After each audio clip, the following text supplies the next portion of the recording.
Hello, Trinity community. Welcome to the Learning Together live webinar series as a part of the Lifelong Learning Initiative presented by the Trinity University Alumni Relations Office.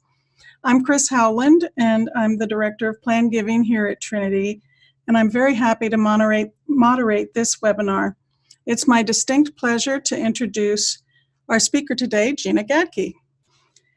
Gina is a member of the class of 1989. She's an attorney, board certified as a specialist in estate planning and probate law by the Texas Board of Legal Specialization, and is a member of the College of the State Bar of Texas. She is also a certified public accountant, and she's a member of the State Bar of Texas, the Texas Society of Certified Public Accountants, Trinity University San Antonio Alumni Chapter Board, and I hope many of you think about doing that yourself. Yes. And also the San Antonio Estate Planners Council. She received her Bachelor of Science degree in Business Administration with a concentration in accounting from Trinity, and her law degree is with honors from the University of Texas. Today's webinar conversation will include planning for disability, what happens if you die and do not have a will or an alternative estate plan in place, and some major issues to consider regarding drafting an estate plan. You will also learn how critical it is to have a communications plan in place. Now, before we begin our conversation, I would like you who are watching this webinar to know that you may submit questions as you listen anytime throughout the program using the Q&A tab, and Gina will be happy to answer your questions. Gina, before we begin, what is an estate plan to you? So first, I'm going to give a little bit of an ethics qualification. I am only licensed in the state of Texas, and I know we had some people register that don't live in Texas. Why did you move? It's only 105 today. So every state's a little bit different. I'm going to try to keep the discussion broad so everybody gets it, but there may be some examples I give that are really Texas specific. Mm-hmm. Okay, so that's my qualification. To me, estate planning is just communication. That's all that it is. It doesn't mean you're going to die. It doesn't mean something bad's going to happen to you immediately. It's just communicating what you want. If you become disabled or incapacitated, who do you want to pay your bills? Manage your assets. Who do you want to make medical decisions for you? What are your end-of-life decisions? Sometimes people want to be very clear about funeral decisions and who's going to make funeral arrangements for them. And then there's just who's going to get your stuff and how are they going to get it? It's just communication. Mm-hmm. No more. I know it's easier said than done, but no more than that. I always tell people in my office, I should have taken more psychology when I was here at Trinity. What your children fussed at with each other when they were 8 and 12, when a parent becomes disabled or a parent passes away, it will fester up in my office. Mm-hmm. It's fascinating to me. It really is fascinating to me. And generally, if we've had good communications from parents, it does lessen the fussing. Mm-hmm. Okay. I don't want people to think that everything goes bad because it doesn't. I have families that work together and everything goes perfectly fine. But I also say there is no Hallmark family. It doesn't exist. No family is perfect. Everybody has a little hiccup here and there. The communication tends to lessen the hiccups a little bit. I brought a little quote because people think I'm just making this up or this just happens in my office. It doesn't just happen in my office. So this was in a newspaper from a lawyer in Dallas that wrote this. He said, many people don't realize that if no estate plan is in place, or if the terms are not explicitly laid out and regularly updated, there can be chaos after an accident or a death, even among the friendliest of siblings. When you're both gone, you need to understand your children will fight. And if they don't, you're a 1%er, meaning a rare case. So again, it doesn't always go bad, but a good plan in place really helps lessen the fussing. And that's kind of my goal. I don't like fussing. No, I don't think many of us do enjoy fussing. Okay, so The fact is that a majority of us will be incapacitated or disabled permanently or temporarily, Correct. sometime between now and when we die. Correct. So what do we need in that Yes. case? Yes. So this is what's called powers of attorney. And there's different ones. So the first one we talk about in my office is a financial power of attorney. Something's happened, and it's not necessarily just a disability or incapacity. Sometimes people are out of the country, you just can't get them. Parents just want help, signing checks, getting bills paid. It is making sure someone can legally step into your shoes to help you out, because if you don't have it, they can't. So I'm going to go through some of the powers that a financial power of attorney covers. I think when I read them, people are like, oh yeah, I wouldn't want somebody to be able to help me out with that. Okay. So one is dealing with real estate. I don't know how many times. I know a client called me years ago, and she's just like, I have to get guardianship for my husband. He's had this terrible stroke. The house is too big. I want to sell it. I'm told I have to have guardianship to be able to sign his name. And I said, no, we did a financial power of attorney for him 3 years ago. You can use it now to sell that house. She was so relieved. So it was very easy. And I've done that multiple times. Okay. Who can gain access or deal with a car? Sometimes mom and dad can't drive anymore. Gotta sell the car. Get access to stocks, bonds, commodities, obviously bank accounts, pay the bills. Sometimes insurance issues come up, estate planning issues, claims litigation. Somebody hurt you. They run into you in a car accident and they need to be sued, but you're hurt bad. Then your agent under the financial power of attorney could actually step in and sue that person on your behalf. Okay. Who can gain access to retirement account? So I had a gentleman call me years ago. I've never met him. Very sad story. His wife has had a terrible stroke. He needs to make a withdrawal from her IRA, or he's going to have to quit his job to take care of her. And I'm like, okay, well, I have to come see her because she has to tell me what she wants. And the stroke is bad. She's not communicating. I'm like, I'm sorry, I can't do it. Called me up a couple weeks later. Well, she can make a mark. I said, okay, but if I go visit with her, is she just going to understand what I'm talking about? And he said, no. I said, then I can't do a power of attorney for her. And his option was guardianship. I hate going down to the court. It's not my thing, but that's what happens, is that he would have to actually get formal guardianship for her, and then the judge gets involved for her life. So that's not a good answer. No. Who can sign your name to your tax return? If you can't sign your name to your tax return any longer, who can deal with that? I have, actually kind of specific powers dealing with the post office. People laugh at me all the time. Like, what do you mean? Like, I have read that to some folks and they've slammed their hand down on the table. I have been trying to get a change of address in for my mother for months. If the post office doesn't see post office under that document, it may be difficult. So those are kind of the powers. We have a new one here in Texas, dealing with your digital life. It's kind of a fascinating area of law to me. But again, if you become incapacitated, who can actually gain access to emails, Facebook, blogs, social media, all the fun stuff. So Texas has a specific power now in their powers of attorney to be able to deal with your digital life. I'm waiting to see how successful that all is, but I think it's going to be helpful. I always have a specific power also gaining access to safe deposit box. I have had someone sitting down at a bank for hours where I could prove, no, the power of attorney really lets them gain access to that safe deposit box. So that's kind of the financial power of attorney, just to make sure someone can step into your shoes. And all these powers of attorney, normally we have the first agent. If it's a couple, each other. You always want some backups, because what if, even if I have a married couple, what if you're both in a car accident? So always have some backups. Most of this stuff, financial, executors, trustees, it is trust, it is money management skills. So there could be a kid that may make a good medical decision. They may not be the same kid that's going to be on that financial power of attorney. You got to kind of look at strengths and weaknesses when making these decisions. Okay, so that's a financial power of attorney.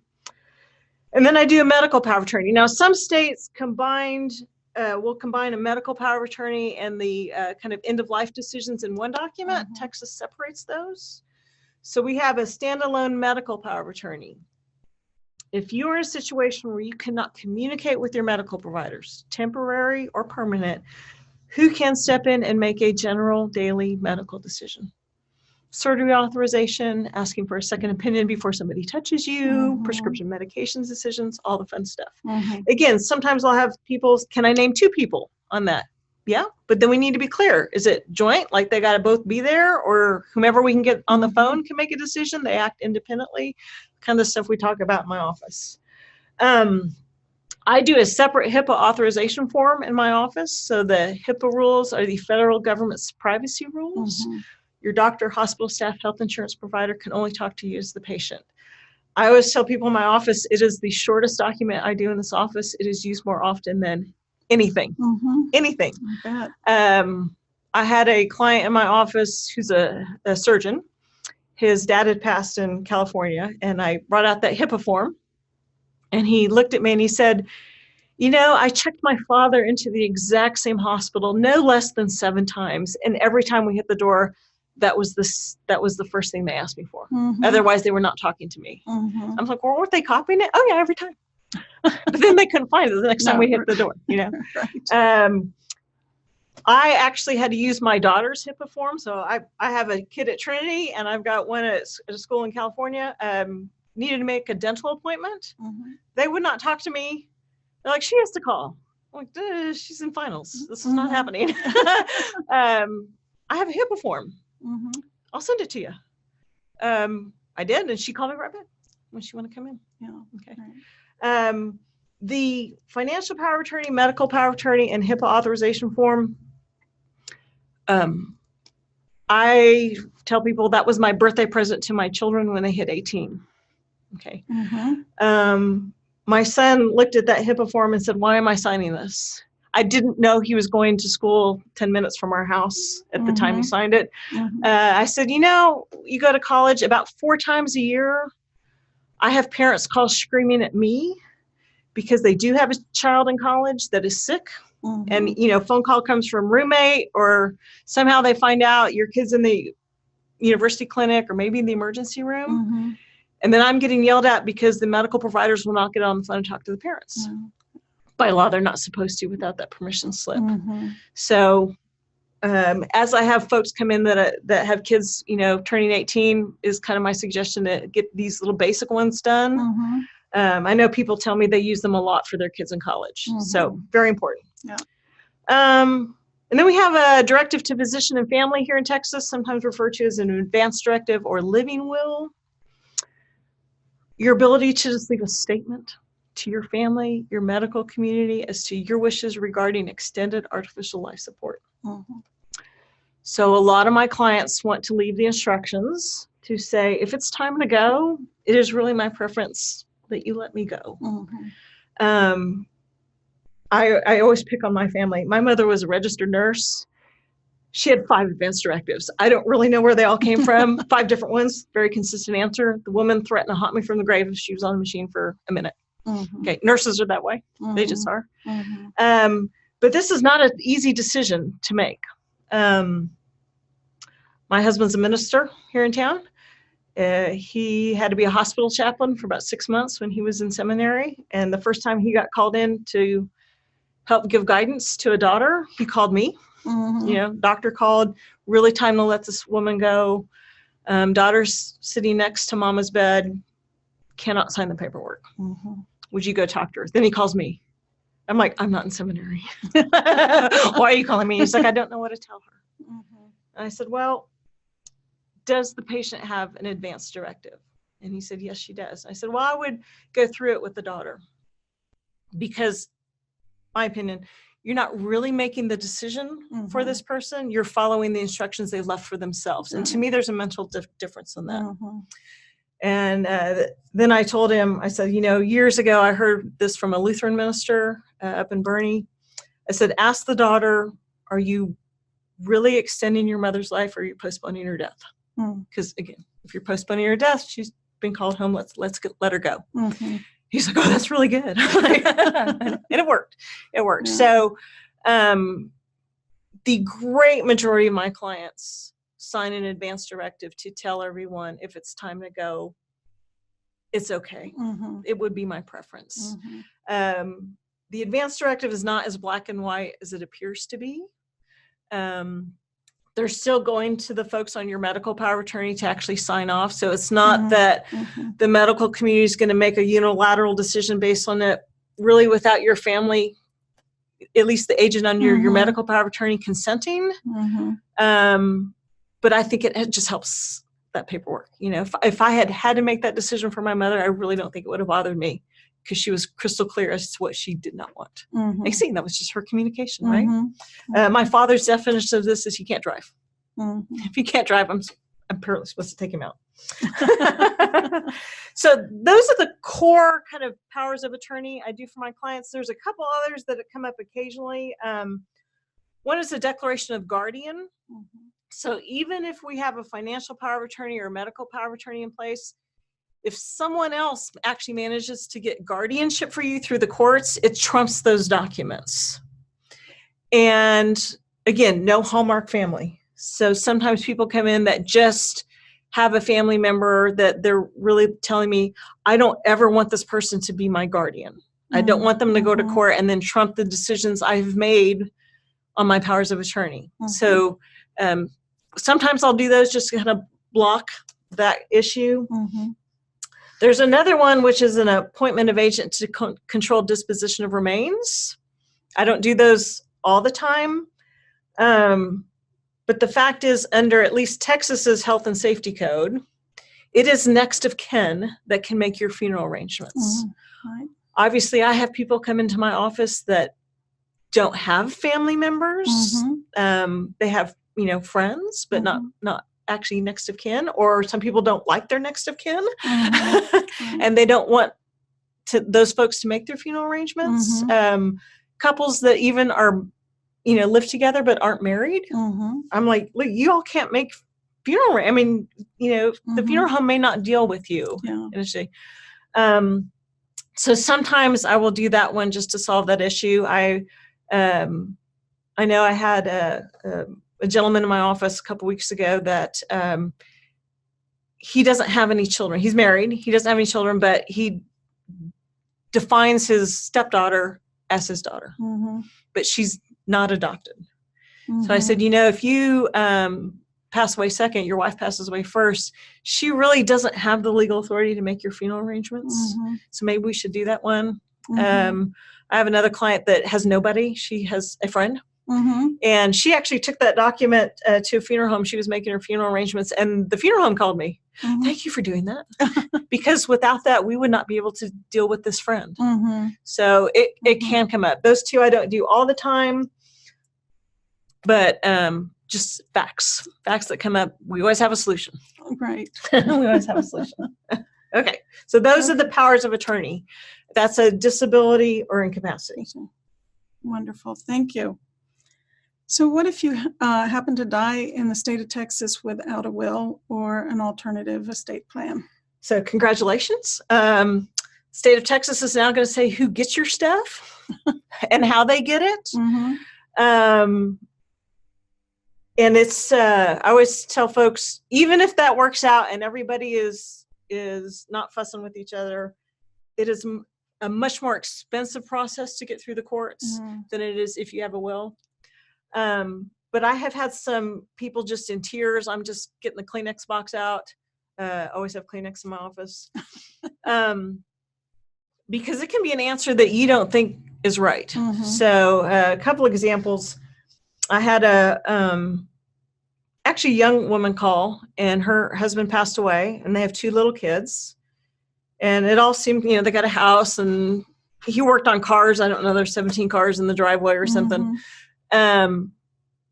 And I'm talking to her, and I said, okay, so you've got 2 kids and y'all been married for 5 years. That's easy. And then she's like, oh, but he has a daughter from his first marriage. Well, his half of the house doesn't go to you. It actually goes to the 3 kids, Mm-hmm. because that's what the state of Texas says, because he had a daughter from a prior marriage. Mm-hmm. She gets very quiet on the phone. She goes, "Are you telling me my stepdaughter owns a part of my house?" Yes, I am.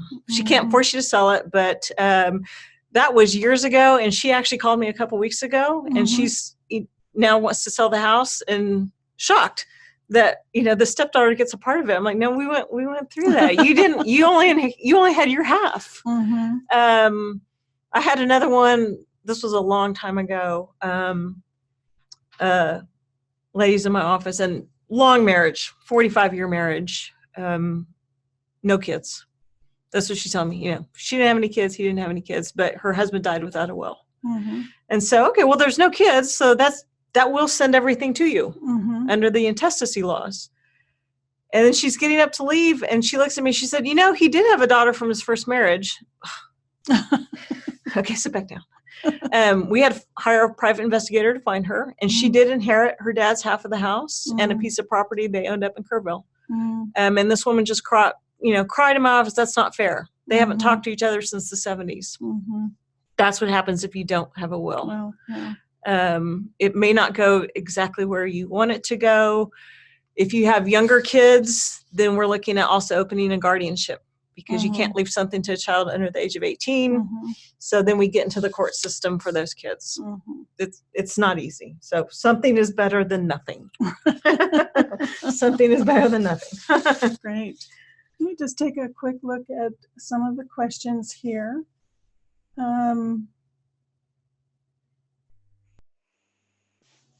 What if both parties of a financial power of attorney become incapacitated before or just after you become incapacitated? You want to have a lot of backups? I mean, that's a good question. Then if someone has to step in, you don't have a valid power of attorney because your agents can't serve. And so again, now we're going to guardianship. Okay. If someone really needs to step in to help you, and then the court's going to decide who that is. And can you put more than two? Can you have more than one or two backups? Yes, I can put as many as people want. Great. So that would be a good solution. Right. And people call, well, what if if one of your agents passes away or gets sick, please call me. I call that a life event. That's a life event. And that's when you need to call me back to say, maybe we need to go now think this because that person can't do it. Right. Great. Okay. What are some major issues to consider regarding drafting an estate plan? There's a lot. So first of all, if I have a couple in my office, sometimes it is, well, one of you dies. Is it all outright to the surviving spouse, or is it something different? The estate tax exemption number is a really big number now. So the use of having, if I'm the first to go, my stuff actually goes into an irrevocable trust for the benefit of my spouse. A lot of that was generated by estate tax planning. But the honest answer is a lot of folks are worried about their spouse getting remarried. So, the discussion is, okay, if we leave everything to surviving spouse, please understand your spouse can always change their will. And if Bubbles or Fabio comes along, Bubbles or Fabio may be getting everything. And it happens. It happens a lot. My older male clients remarry quite quickly. Okay. It doesn't mean they change their estate plans all the time, but it always makes the kids a little bit nervous. So that's one thing to look about. Do we have minor grandchildren? Do we have minor grandchildren that may be inheriting? You can't, like I said, you can't leave anything to a kiddo under the age of 18, and you probably wouldn't. Even when people come in, they have adult kids. I'm like, okay, but normally the estate plan will say, but if my child doesn't survive me, that child's half goes down to that child's children. So I can have grandchildren inheriting. So I'm always thinking about, well, what would be a proper age where you would feel okay that a grandchild would get in control of an inheritance, and maybe doing a little trust to name someone else to control it until they become this magic age. People usually don't think about the next generation. They're always thinking about their kids. Okay. And the same applies if there are minors that are beneficiaries of a life insurance policy or That's right. It applies to all, minors cannot inherit. They cannot or inherit. Be the beneficiary. Right. of So I any of those. did have that happen. I had a client who passed away, and I'm not really sure why, but had named her 10-year-old and 13-year-old as the beneficiary of $1 million life insurance policy. Mm-hmm. Life insurance company says we're not paying it out. Mm-hmm. They can't. Right. So we had to go get a court-created trust Mm-hmm. through the probate court to actually administer that. The best I have with that generally is the kids are going to get it at 25. Okay. Mm-hmm. If it's not spent. Obviously the trustee can spend it on them, but if it's not, they get it at 25. Mm-hmm. When you look at this age of like, what's the age of reason? Mm-hmm. Now, I have parents in my office that, they've got a kid that's 45 and they still don't have money management skills, and we're still doing something for those kids. But generally, what is the age that you would be okay with a child or grandchild getting in control of an inheritance? Mm-hmm. When I started practicing law many moons ago, it was about 25 to 35 was about the magic age. Mm-hmm. It shifted up about 5 years on me. Mm-hmm. Okay, so I'm hearing 30 to 40. It is, Mm-hmm. when do those kiddos get money management skills? Mm-hmm. It's getting a little bit older. Mm-hmm. No offense to the younger generation, but it's just getting a little bit older. And that, again, my clients know their kids, Mm-hmm. but I do need honest answers. Yeah. I hear a lot. I am a counselor, I think, sometimes. Mm-hmm. But I need to know, do we have a kid with an addiction issue, just bad money management skills, maybe just possible, you have a kid that's a doctor, they have malpractice Mm-hmm. concerns. Mm-hmm. Maybe we're going to structure the inheritance a little bit differently for those kids. Mm-hmm. Again, a lot of my clients are worried about if they leave something to a child, what if that child gets divorced? Mm-hmm. A lot of my clients also want to say, and my father, when he passes, I get a trust. I control that trust. Mm-hmm. When I die, that goes to my kids. I cannot give it to my spouse. Mm-hmm. Okay. 99.5% of my clients that do this kind of lifetime planning for kids will tell me that they just want it to stay in the family. Mm-hmm. I think it's kind of human nature. Mm-hmm. The other thing to really think about is, do we have a special needs beneficiary out there? Mm-hmm. Okay. I actually have in every estate planning document I draft a contingent special needs trust, because if you end up having a beneficiary inherit and you haven't structured that correctly, and that beneficiary's on SSI, Medicaid, we're knocking them off, and it's a very bad answer. Mm-hmm. I met with a couple in December, got the stuff to do their estate plan. They came back several weeks later, to go through it. And between the meeting and the follow-up meeting, they had a grandchild born with Down syndrome. Mm-hmm. I actually had that covered in the will. Mm-hmm. No, it was still to their kids, so this was just a contingency. But if that parent predeceased, then this grandchild with the Down syndrome would be inheriting. Mm-hmm. And I had another lady that came in. I had not met her mother, but will says equally to my 3 daughters and my stepdaughter. And this woman looks at me, she says, my stepsister is 67 years old in a nursing home on Medicaid. Is this a problem?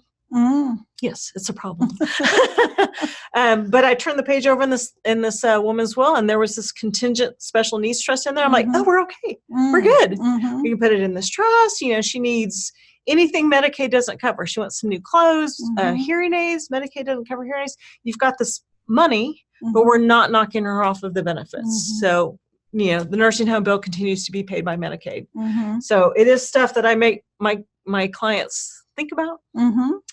Mm-hmm. The other interesting one is in estate planning documents, I always have a disaster clause. Mm-hmm. I read a will from California that said Armageddon clause, which did make me laugh. But what if the entire family gets on the wrong airplane? Mm-hmm.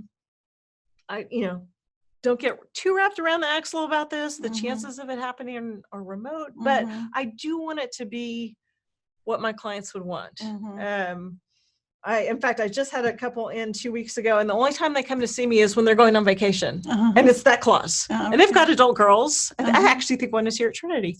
But it's just a big thing. And again, it goes back to he has an issue with his younger brother. These people are my Mhm. age, but nothing will go to that younger brother ever, Mhm. ever, Mm. because he poked him when he was 5 or something. I don't know. I think that's actually what he said. So we talk about that, Mhm. it's like, don't get too stressed about it. Sometimes people want specific family members. Some people want to go to charity if Mhm. that disaster happens. And so it's just one more thing that we think about. Mhm. Okay. Great. Okay. Now that we've got our estate plan done, would you review probate and non-probate property? Yes. So you got your pretty estate plan done. If you're not careful, the way you have assets structured, life insurance policies, bank accounts, financial accounts, retirement accounts, if you put beneficiary designations on those, Mm-hmm. that trumps your estate plan. Mm-hmm. I was a baby lawyer, one of the first estate probates I had, and it was so simple. This mom had died. There's 3 adult kids in my office, equally to the 3 kids. Mm-hmm. Mama's got a house, and she's got an investment account and a checking and savings account. Should have been so easy. Daughters lived out of state. Son lived with his mother here. And I'm looking at this stuff, and I said, well, the mother, and this happens all the time, Mm-hmm. went to the bank and put her son on her accounts Mm-hmm. for convenience purposes. If Mhm. she can't sign checks, she wants her son to have signature authority. Mhm. If you are not really careful, really, really proactive, the bank, when they open that account, will check that box joint with right of survivorship, Mhm. which meant when mama died, everything in those accounts went to the son, not to the 3 kids. Mhm. So I'm trying to explain this, like, y'all split the house. Your brother really has the financial assets because it's not controlled by your mother's will. It Mhm. went to him really like a beneficiary. I thought the girls were going to pass out. I mean, they started to pale out. He could do the right thing Mhm. and share, but I could not force him to do that. Mhm. In that one, I don't know what he did. No. So we're always looking at beneficiary designations on life insurance policies, bank accounts, retirement accounts. Those are kind of the big things that we really, I write letters to my clients Mhm. to say, per our discussions, per our plan, this should be your primary beneficiary. This should be the secondary beneficiary Mhm. to make sure it's working with the plan. Yeah. Yes. And a court couldn't overturn that beneficiary designation? Pretty difficult. Mhm. Pretty difficult. Okay. I have had one case. It was a couple that lived together Mhm. for a long time, but were not married. Mhm. Had an account that was joint with right of survivorship. So it should have gone actually all to my client initially. That's what I thought. The kids actually did sue. Mhm. The reason that they sued was there's specific language in the Texas Estates Code that says, how do you actually create a survivorship account? And the bank's signature card was not exactly compliant with the statute. And so they did fuss. We ended up just settling it. I mean, there wasn't enough to really go to court over. But it does happen. It does happen that people will try to challenge those. Or did the person sign the beneficiary designation when they didn't have the capacity to do that? Slip it in front of daddy, and he just gives it all to one kid. Yeah. It's also interesting, can your agent under your financial power of attorney go in and change those beneficiary designations? I think that's why in Texas you see kind of a warning on the back of a financial power of attorney to just say, you must act within this person's best interests. And if you're doing stuff that's really benefiting just you and you're cutting other people out, that's a problem. And you will be sued. Yeah. Okay. Great. So communication is critical. Yes. Where are your important documents located? Safe deposit box is the best to me. We do not keep original documents of our clients in our office. We just don't have the storage space to do that securely. So safe deposit box is the best. You need to have somebody else sign the signature card. I had a client who passed away several months ago. Pretty sure her will was at a bank here in Texas or here in San Antonio.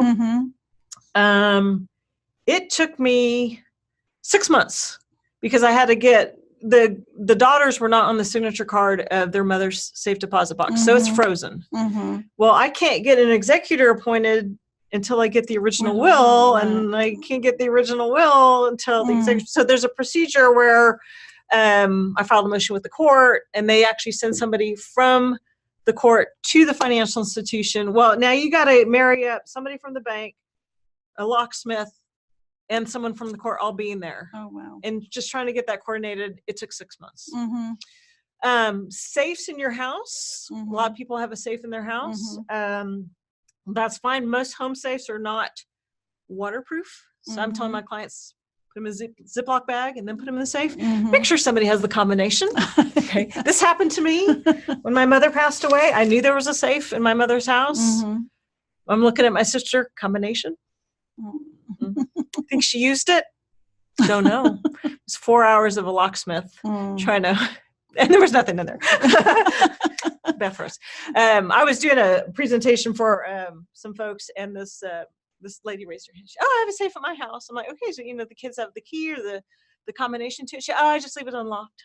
Oh, well, there we go. That's just easier. I'm like, I'm not sure that's really a safe. That's a nice storage container. And we were all laughing. She's like, well, why is everyone laughing? I'm like, I'm not sure that's really a safe, but make sure someone else has access to it. Because again, it can be, and they know where they are.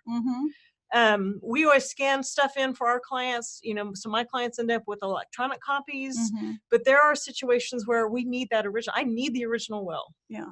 It's not easy to probate a copy of a will because I have to kind of overcome a presumption with the judge that the decedent did not revoke the will by ripping it up and throwing it away. Right. So it's really important to keep the originals safe. Very important. Super. All right. Well, let me look and see where we are with some more questions.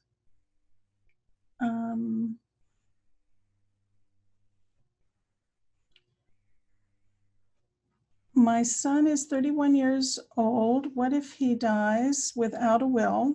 What will happen to his house and his savings? The state that he lives in is going to dictate who gets that. So it really is he married? Does he have children? If not, it's generally back to parents. This is a very sad story, but someone called me, and her son actually graduated from Trinity and passed away at a very young age in Seattle. And it's not that he had a lot, but he had a car, he had a bank account, and he did have a little retirement account with no beneficiary designation on it. So I'm like, okay, well, you're in a different state, so I don't really know what that procedure is. I'm guessing it's fairly easy. And I'm also guessing that in Texas, that state would say half-half to mom and dad. And then I got a story of he hasn't really spoken to his father in many, many years. It should just come to me.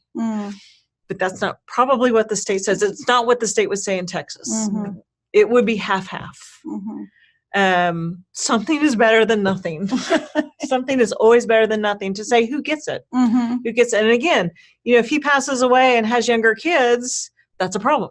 That's the discussion we had. You can't leave stuff to younger kids, and you wouldn't want to. No. Anyways. No. Yep.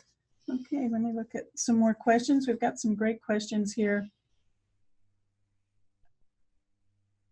Okay, okay. Does a particular life event have to happen to you before your financial power of attorney can act on your behalf? No.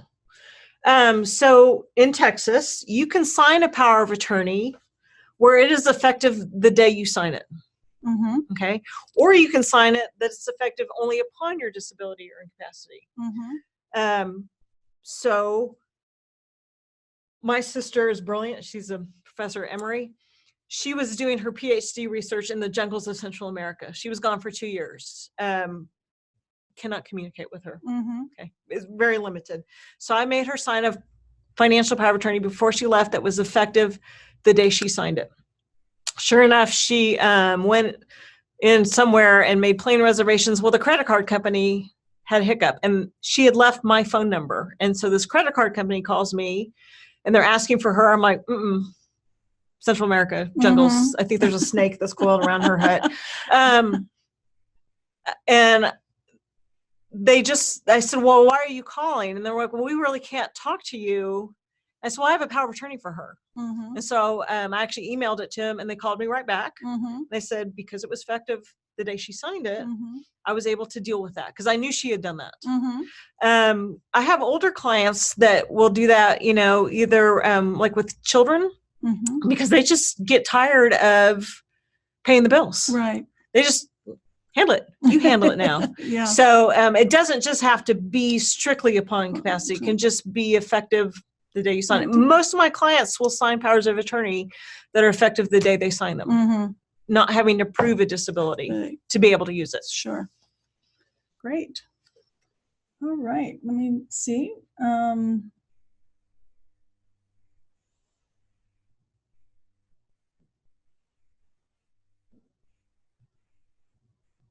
Is there a way to set up property ownership or co-ownership in advance, or would there be a tax consequence?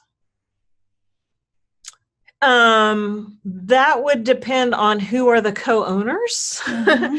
So if I owned my home and I said, well, I want to put my kids on the deed, I want to give them half, that's actually a gift. Mm-hmm. And I would have to report that to the IRS. Okay, As a gift. So as a gift. Yeah. Again, I can gift 11.4 million during my life. So it's That's just right. a reporting return. Right. Okay. Right. I think what we're having in Texas right now is, and this just happens all the time in Texas, we just don't have a good way. You've got husband and wife, Mm-hmm. and they own the house, and one spouse passes away.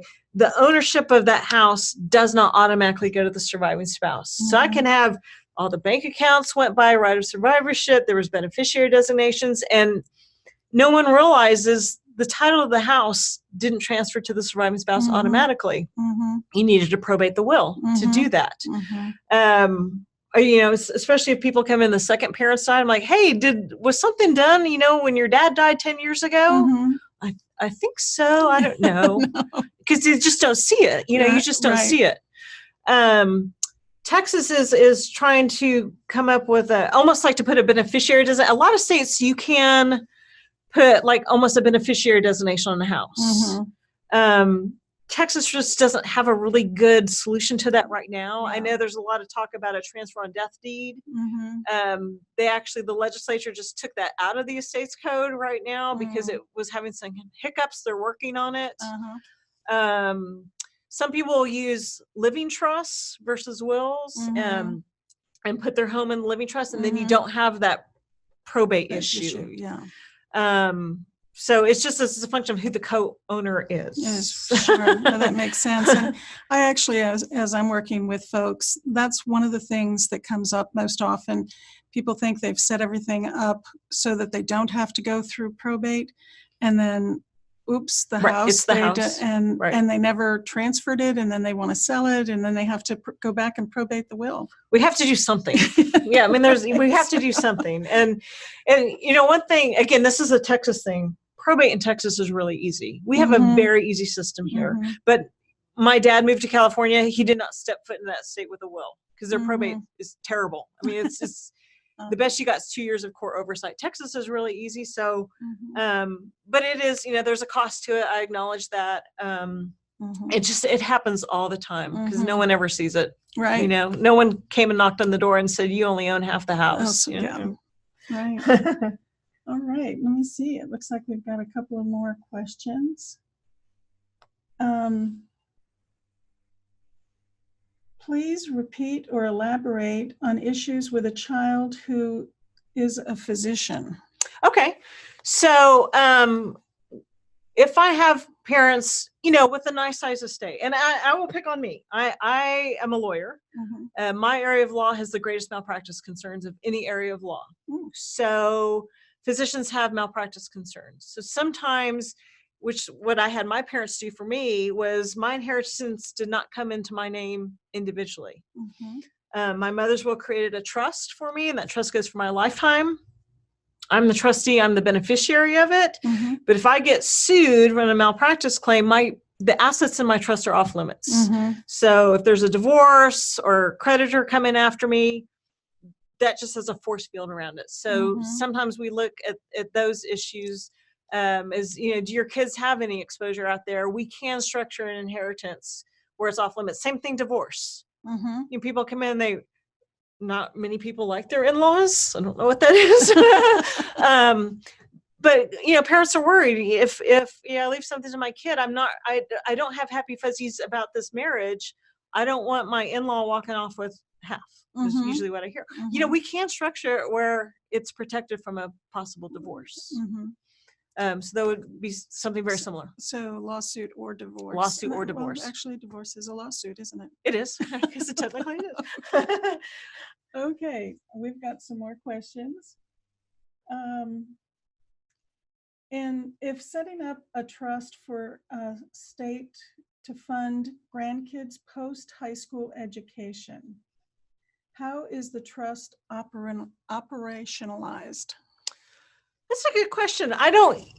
Since the 529 plans came out years ago, we used to do educational trusts where, a grandparent would gift money and you have specific instructions to the trustee. Trustee has the checkbook.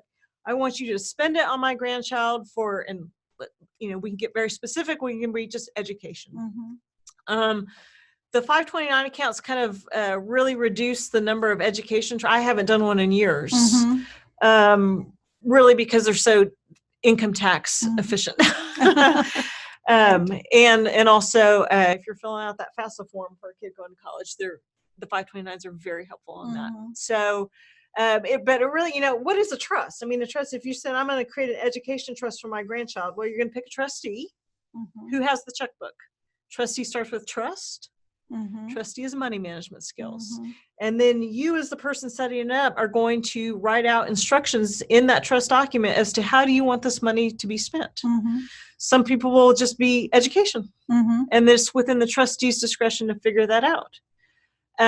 Some people get very specific. I had a physician in and just younger kids. He wanted to get really specific. He's like, I don't want my kids going to college for 7 years and getting a degree in basket weaving. Okay. And so, he had a GPA requirement to be maintained. We gave a semester to get that cured, get that back up. I think he gave us, kids 5 years to get through an undergraduate degree. He just got very specific that he didn't want them in school forever just because there was this trust fund. And then figuring out when is the trust going to terminate? Is it when the kid walks across the stage at graduation? Is it an older age? What is it? The person setting the trust up gets to define all of that. Okay, great.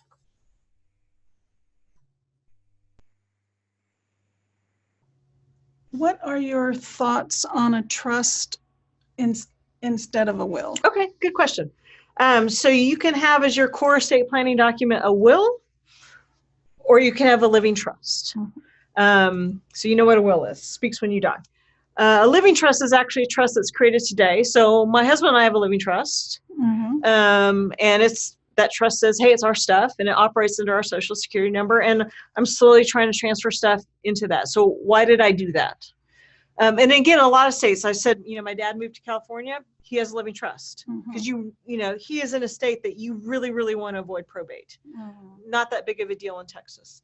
I have some clients that come to my office that are in Texas, but they own real estate in another state. That's a problem. That's called ancillary probate. A judge in Texas cannot control the transfer of title at death to property that is located outside of Texas. So then I got to find a lawyer to deal with that. And all I know is that other person's always charging like 3 times what I am. It's state rules, those state rules. Privacy. So why did I do a living trust? I did privacy. When a will is actually filed down at the courthouse, someone's passed away, it is a public record. A lot of states, counties are going online here in Texas. So your obituary's in the paper, name, date of death, someone can see your will.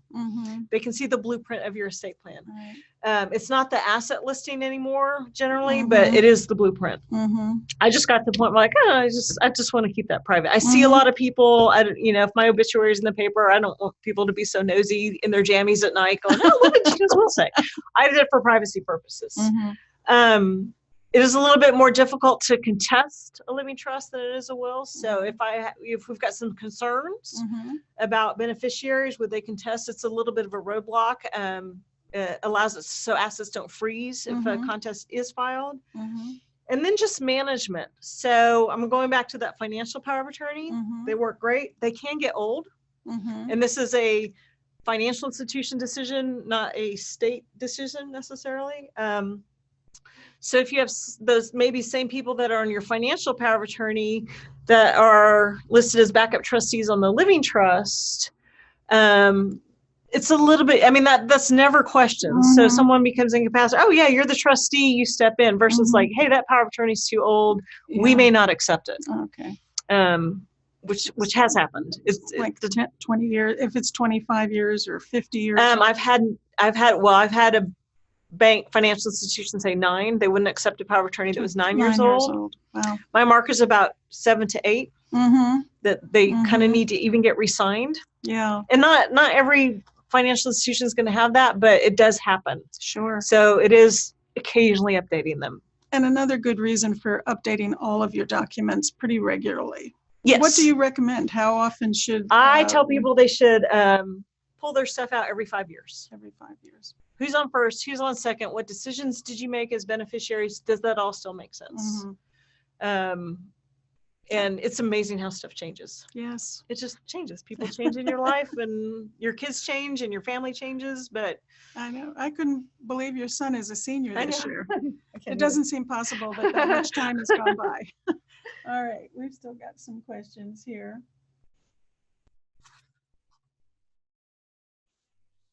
My dad has 2 executors in his will. One is his wife, but they don't live together. I am listed as the other executor. He has her listed on her auto health. I think maybe that means his auto health insurance. He has 2 homes, one for me and one for the wife. I am the prime executor. Sounds like that might be a little complicated. Yeah, I'm not really understanding if they're co-executors or he's first and someone else is second. But if you're co-executors and both get appointed as co-executors, you kind of need to work together. Right. So as it says, can I name co-executors? You can. Are these 2 folks oil and water? Yeah. Oil and water does not go together. That's from my science class. Don't make them work together.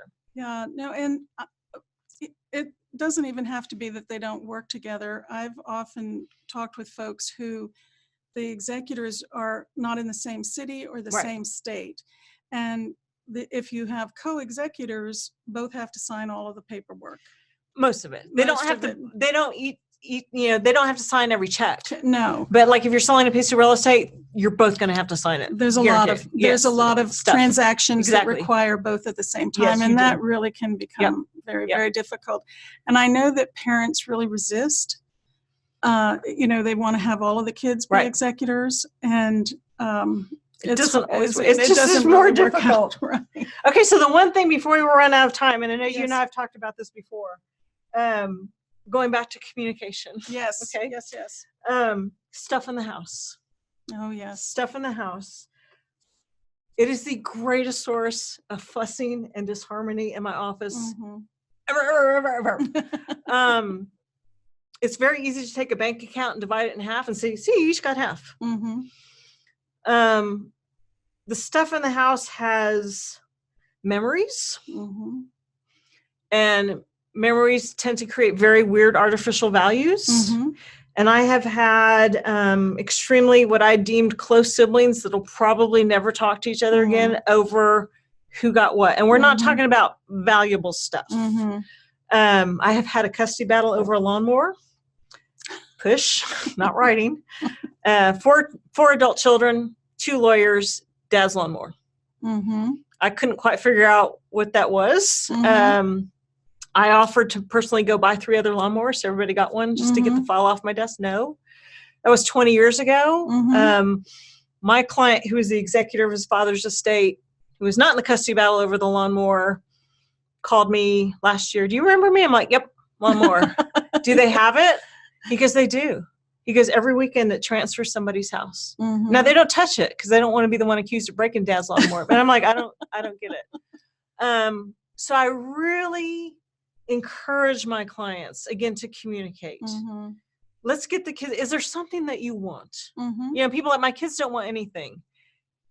That may be true, but Mhm. you may be surprised. And Yeah. if you've not had this discussion, then I'm the one trying to figure it out. Mhm. And I can't figure it out. I've got one item and 3 kids want it. Mhm. Last one I had was a baby grand piano. It was 2 adult children. I never Mhm. met their mother, but beautiful piano player. Mhm. They both want it. Mhm. And I'm trying to come up with some ideas and nothing's working. And my client calls me. I said, well, you know, my solution to the piano is cut the sucker in half. Just get a chainsaw and just cut it in half. And he, no, I didn't really mean it, but I don't know what you want me to do. I can't figure it out. Anything I'm suggesting, you know, y'all are just butting heads.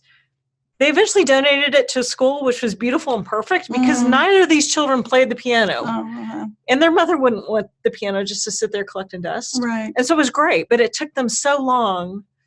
And I mean, I have really had things where I don't think these kids are ever going to talk to each other. And it wasn't the financial assets. It was the stuff in the house. So write a letter. I have a lady that has a photo album of stuff. Talk to your kids. Is there something you want? Let's figure out now. Again, to reduce that potential fussing when, you know, that second parent passes, it's very emotional and people aren't necessarily thinking clearly and it can go sideways really quickly. Right. Let's try to, let's try to figure it out today. Let's try to figure it out today. So people are always laughing at me when I say that. I'm like, I'm serious. Yes. Right. It's fussing. I like the story about the punch bowl too. Oh, the yeah. salad bowl. No, it was a bowl. It was a bowl. It was just Yeah. a bowl. There's this lady wants, you know, this bowl. And I'm thinking Ming Dynasty, Crystal. I made cookies with my mom in that bowl. Gina, I want that bowl. I mean, we're talking about something that's worth maybe a quarter. Yeah. I don't know what her brother did with it. I don't think she'll ever talk to him again. She was so mad about that bowl. Yeah. It's sad. So we don't want to go there. No. Communications. Great. Well, I'm looking at the time and our time is pretty much up. I want to thank everybody who submitted questions. You sent some wonderful questions and I am so sorry that we weren't able to answer all of them. I want to thank you for joining the seminar. I want to thank Gina once again. Thank you. And our next webinar is Behind the Curtain, Trends in College Admissions and Financial Aid. It's scheduled for September 25th. It's a conversation with Dean of Admissions Justin Doty and Financial Aid Director Christina Piccola. And they are both so experienced and knowledgeable. I highly recommend if you're in this situation, this would be a great webinar for you to join. And with that, I wish you all a great Trinity Day. Thank you so much. Bye. Bye.